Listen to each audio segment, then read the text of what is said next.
Hello साथीहरू, यो चाहिँ हाम्रो भ्लग है। आजको भ्लग, आज चाहिँ बिहिबार। हामी चाहिँ अर्जुन दाइ र म चाहिँ एकछिन यसो खानासाना खाएर इभिनिङ वाकतिर हिँड्दैछु।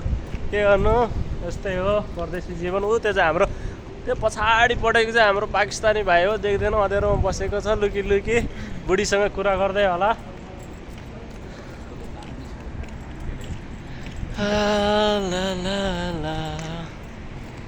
यस्तै हो परदेशी जीवन होइन।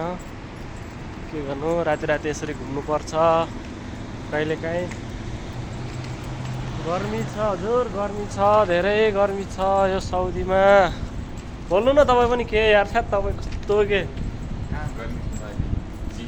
आज चाहिँ शीतल छ, आज शीतल छ। धेरै दिन पछाडि अर्को एउटा नयाँ भ्लग आउँदैछ। सबैजनाले हेरेर च्यानललाई सब्सक्राइब गरिदिनु होला। कमी कमजोरी कमेन्टमा भनेर जानु।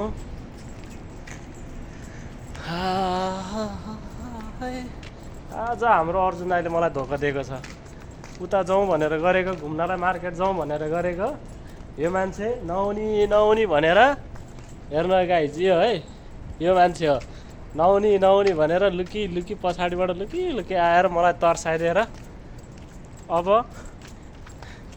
कालो भाले 5 किलोको कालो भाले ल्याएर सातो बोलाउनु पर्ने बेला भएको छ मेरो। यस्तो अँध्यारोमा कहाँ जान्ला होला हामी है। यस्तो पातलो मान्छे इभिनिङ वाक गर्नु पर्यो, ज्यान घटाउनु पर्यो अरे। ल हेर्नु, अनि हामी जस्तो यस्तो भुँडे भएको चाहिँ के गर्ने त होइन त।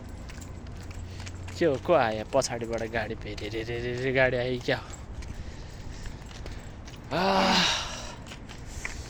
के बोल्नु न यार, तपाईँ कस्तो के यार, किन लाज माने के।